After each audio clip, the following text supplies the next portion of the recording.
اب یہاں سے شروع ہو رہا ہے 26واں پارہ سورہ احقاف۔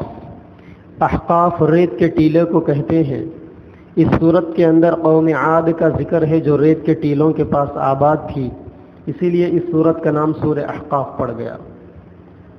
اللہ تبارک و تعالی نے اس صورت کے شروع میں عقیدہ توحید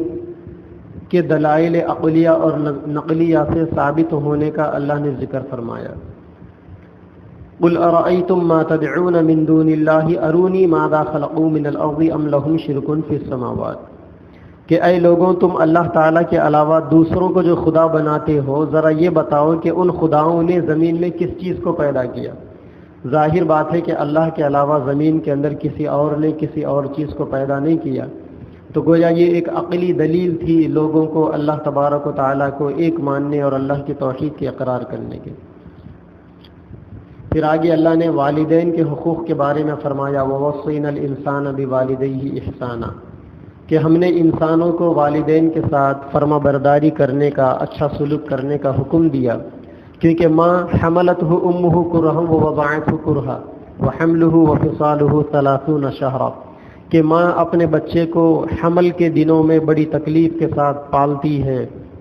اور 30 مہینے تک حمل اور دودھ پلانے کی تکلیف کو ماں برداشت کرتی ہے۔ پھر آگے اللہ نے قوم عاد کا تذکرہ کیا وَاذْكُرْ أَخَا عَادٍ إِذْ أَنذَرَ قَوْمَهُ بِالْأَحْقَافِ، کہ توحید اسلام کے بنیادی عقائد میں سے پہلا عقیدہ یہ ہے کہ آدمی انبیاء کرام علیہم السلام کے درمیان متفق علیہ رہا۔ قوم عاد جو یمن کے علاقے میں آباد تھی، حضرت ہود علیہ السلام ان کے نبی تھے، انہوں نے لوگوں کو توحید کی دعوت دی لیکن انہوں نے قبول کرنے سے انکار کر دیا تو اللہ نے ان پر عذاب نازل کیا۔ پھر اللہ نے فرمایا وَإِذْ صَرَفْنَا إِلَيْكَ نَفَرًا مِّنَ الْجِنِّ يَسْتَمِعُونَ الْقُرْآنَ، کہ نبی کریم صلی اللہ علیہ وسلم مکہ کے طائف کے لوگوں کو دین کی دعوت دینے گئے تھے۔ جب وہاں سے واپس تشریف لائے تو مکہ میں نخلا نامی مقام پر آپ نے فجر کی نماز کی ادائیگی میں تلاوت کر رہے تھے کہ وہاں پر جنات کی ایک جماعت آئی اور جنات نے اللہ کے نبی سے قرآن کے پڑھتے ہوئے ہونے کو سنا۔ پھر اس کے بعد جنات نے بھی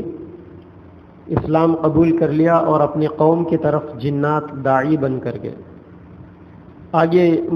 سورہ محمد شروع ہو رہی ہے۔ اللہ نے اس سورہ محمد کے اندر فرمایا کہ جو لوگ کافر ہیں اللہ تبارک و تعالیٰ ان کے اعمال کے بدلے میں انہیں گمراہ کر دیں گے، اور جو لوگ ایمان والے ہیں اور جو لوگ نبی کریم صلی اللہ علیہ وسلم پر اترنے والے دین کے ماننے والے ہیں تو وہی لوگ ہمیشہ کامیابی حاصل کرنے والے۔ پھر اللہ نے فرمایا مثل الجنۃ التی وعد المتقون، کہ جنتیوں کو اللہ تبارک و تعالیٰ ایسی نعمتیں دیں گے کہ جنت کے اندر ایسی نہریں ہوں گی، کوئی نہر صاف شفاف پانی کی ہوگی تو کوئی نہر دودھ کی ہوگی تو کوئی نہر پاکیزہ شہد کی ہوگی اور کوئی نہر پاکیزہ شراب کی ہوگی۔ یہ سب اللہ تبارک و تعالیٰ جنتیوں کو جنت کے اندر نعمتیں دیں گے۔ پھر آگے اللہ نے کفار کے لیے وعید فرمائی ان الذین کفروا وصدوا عن سبیل اللہ وشاقوا الرسول من بعد ما تبین لهم الہدی لن یضروا اللہ شیئا، کہ جو لوگ نبی کی باتوں پر عمل نہیں کرتے، یعنی وہ بنو قریظہ کے یہودی وغیرہ، تو وہ لوگ اللہ تعالیٰ کا کچھ بھی نہیں بگاڑ سکتے۔ آگے اللہ نے سورہ فتح کے اندر، سورہ فتح اسلام کی بہت مشہور سورت ہے، اس سورت کے اندر اللہ تبارک و تعالیٰ نے نبی سے فتح مکہ کا وعدہ کیا تھا اور صحابہ کرام کی خوبیوں کو اس سورت کے اندر بیان کیا اور نبی کی شان کو بیان کیا کہ اللہ نے نبی کے اگلے اور پچھلے گناہ معاف کر دیے۔ اور بیعت رضوان کا بھی اس میں تذکرہ ہے کہ جب اللہ کے نبی نے ایک درخت کے نیچے بیٹھ کر سارے صحابہ کرام سے بیعت کی تھی، صحابہ نے نبی کے ہاتھ پر ہاتھ رکھ کر بیعت کی تو اللہ نے کہا کہ جن لوگوں نے نبی کے ہاتھ پر ہاتھ رکھ کر بیعت کی ہے ان لوگوں نے دراصل اللہ کے ہاتھ پر ہاتھ رکھ کر بیعت کی ہے۔